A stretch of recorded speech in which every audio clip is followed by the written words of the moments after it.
नमस्कार दोस्तों। आज हम हिंदी नेट सेट अध्ययन में देखेंगे मन्नू भंडारी जी का नाटक महाभोज। मन्नू भंडारी का जन्म 3 अप्रैल 1931 में हुआ।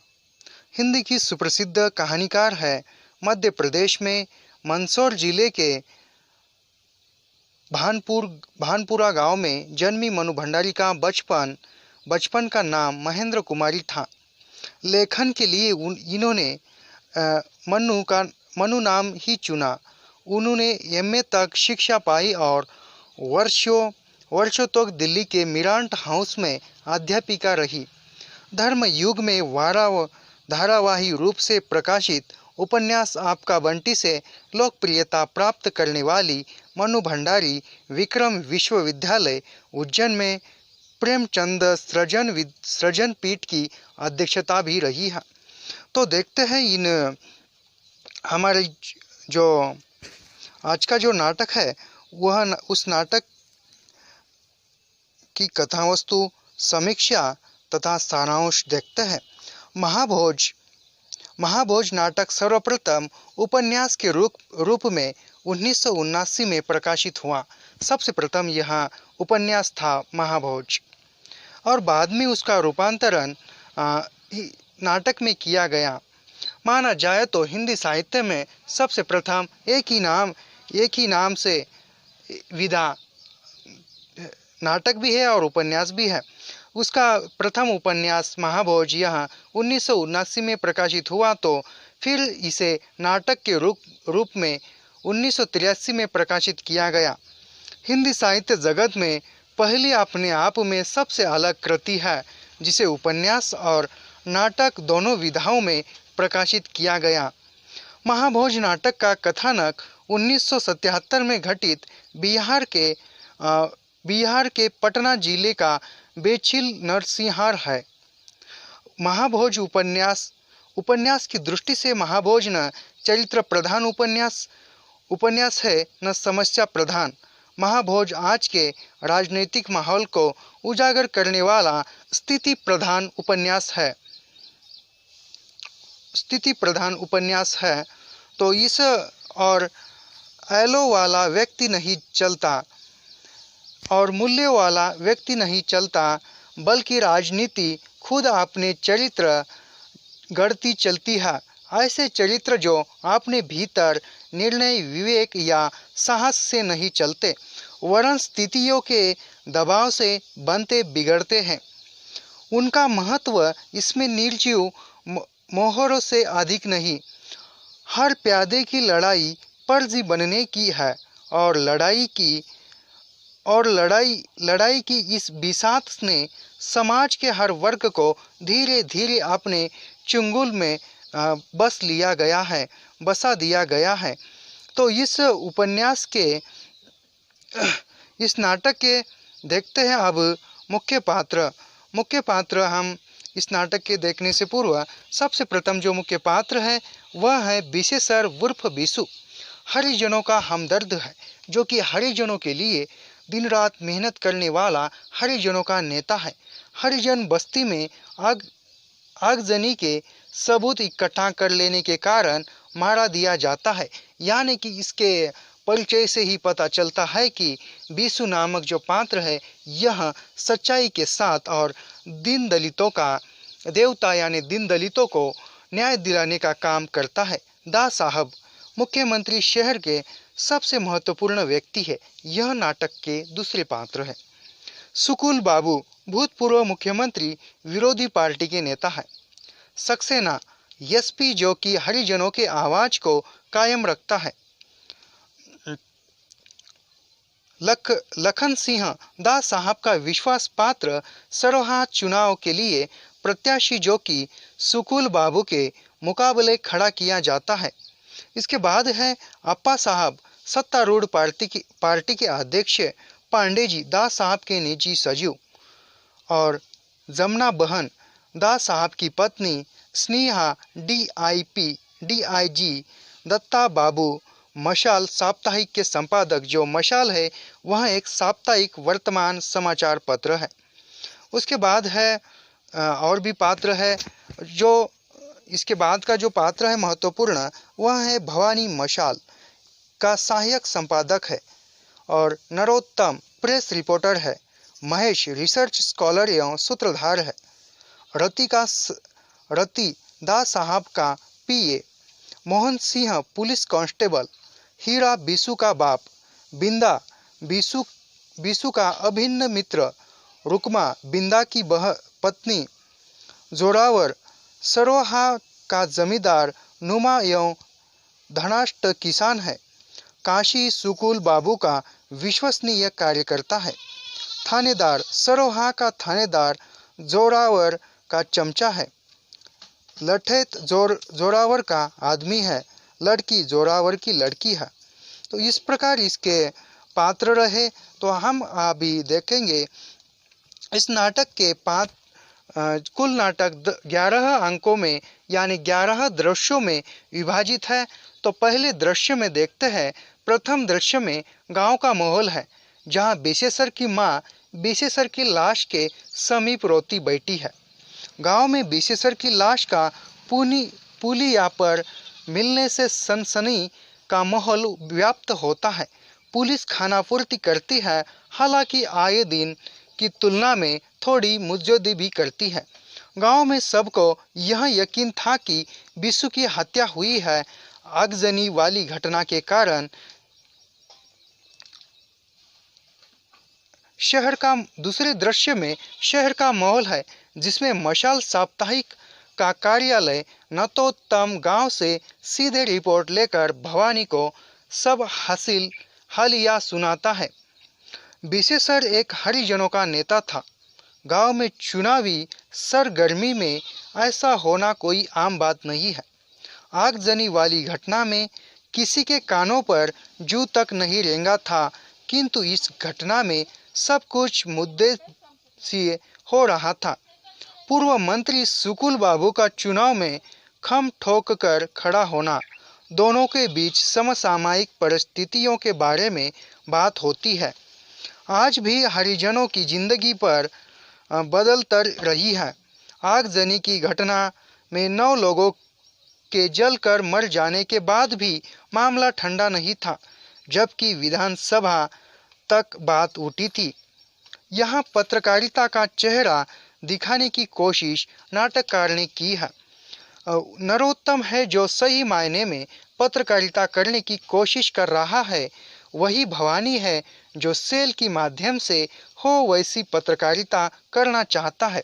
यानी कि नरोत्तम जो सच्चाई कहते हैं साहित्य समाज का दर्पण है, इसी आधार पर नरोत्तम कहता है कि अपने पत्रिका के माध्यम से समाज में चल रहे वास्तविक घटना का चित्रण करना चाहता है। तो वही उसी समय उसी का जो सहकर्मी है जो दूसरा, वहाँ अपनी पत्रिका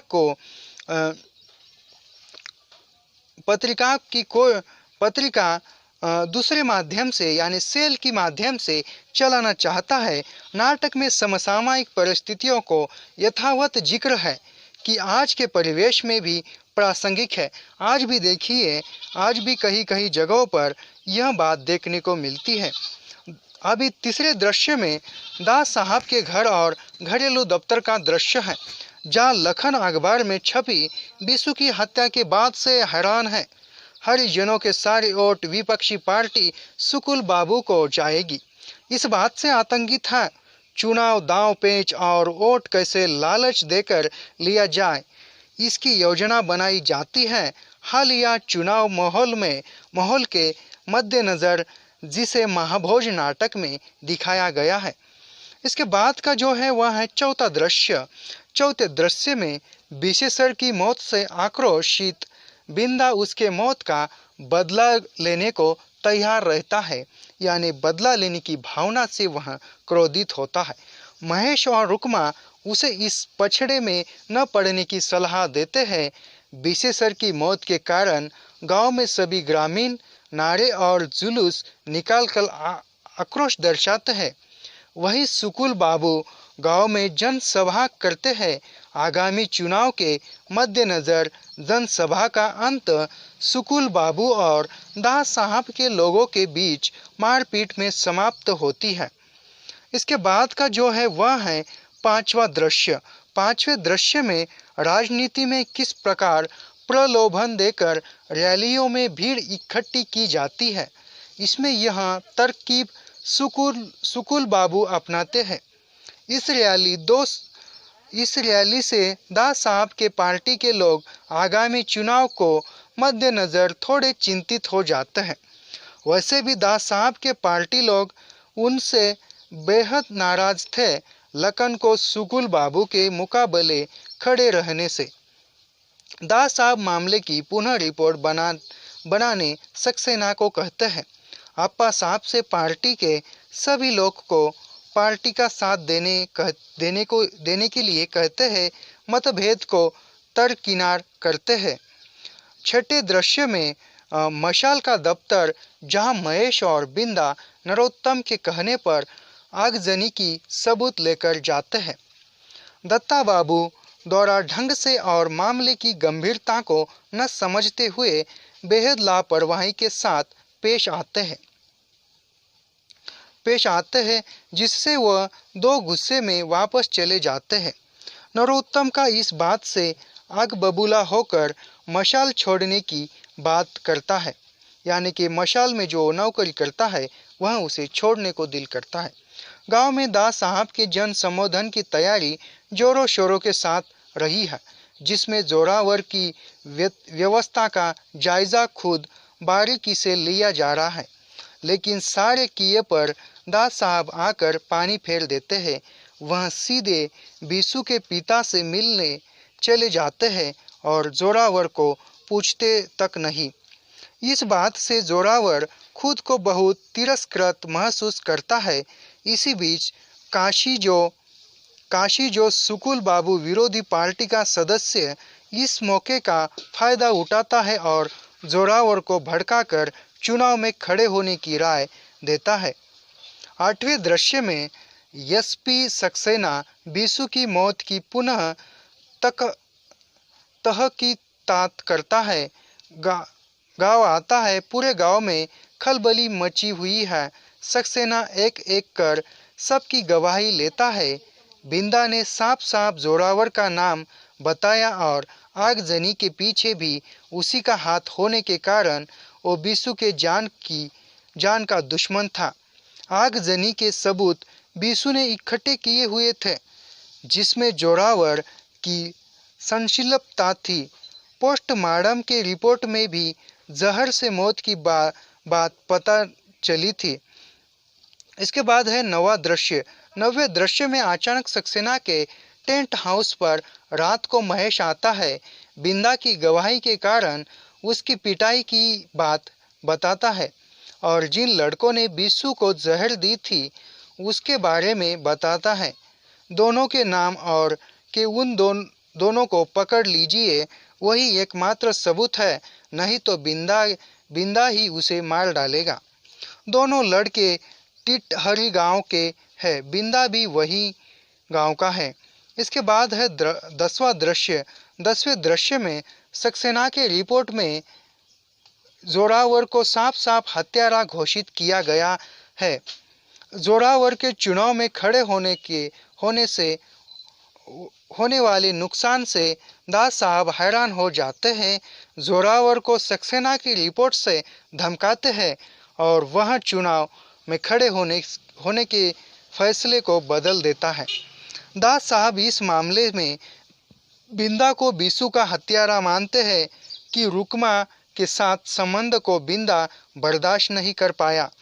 चोरी छुपे उसने यह कार्य को अंजाम दिया।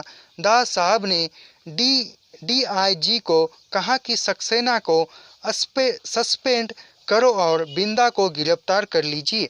इस दृश्य में राजनीति में व्याप्त शक्ति का दुरुपयोग दिखाई देता है। इसके बाद का है वह है आखिरी दृश्य 11वां। जोरावर के घर पर जश्न का माहौल है, जहां उसके बीसू के हत्या के मामले से साफ बाहर निकल जाने की खुशी में नाचने वाली को बुलाया गया है और वह खुशी का जश्न मना रहा है। दूसरी तरफ सिंहा आईजी में प्रमोशन और शादी की 25वीं सालगिरह की जश्न मना रहे हैं। थाने में बिंदा को मार मार के बीसू के खून का इकरार करवाने में लगे हैं। महाभोज नाटक में कभी दृश्य दास साहब के घर का दिखाया जाता है, कभी थाने में पीटता बिंदा का। एक तरफ दास साहब बिंदा को फंसाकर दुनिया के सुख और आराम फरमा रहे हैं, वहीं बेकसूर बिंदा दर्द से कराह रहा है, चिल्ला रहा है। फिर पुनः जोरावर के घर का दृश्य, स्नेहा की पार्टी का दृश्य और दास साहब के खाने पीने का दृश्य आता है। ये सभी महाभोज चलते रहते हैं। फिर थाने का दृश्य आता है। बिंदा कराह रहा है, जोरों से चिल्ला रहा है। महेश वहां जाकर भी कुछ नहीं कर पाता और यहाँ आकर नाटक समाप्त होता है। तो इसी तरह से यह नाटक, महाभोज नाटक, अंधेरे समय में अंधेरे के बारे में एक गीता था। यह नाटक भारतीय रंगमंच में एक ऐतिहासिक महत्व की परिघटना है। लेकिन दुखद सच यह है कि नाटक में वर्णित स्थितियाँ, परिस्थितियाँ सुधरने के स्थान पर कहने, सुनने, देखने, समझने की सभी सीमाओं को पार कर शर्मनाक रूप से क्रूरतम रूप धारण कर लेती है। आज आवश्यकता से अधिक खतरनाक और अनाजक हो गई है। अंततः आज महाभोज नाटक का महत्व और अधिक बढ़ गया है। महाभोज का ताना बाना सरोहा नामक गांव के इर्द गिर्द बुना गया है।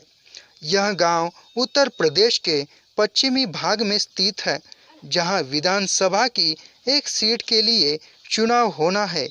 कहानी विशेषर उर्फ बीसू की मौत की घटना से प्रारंभ होती है।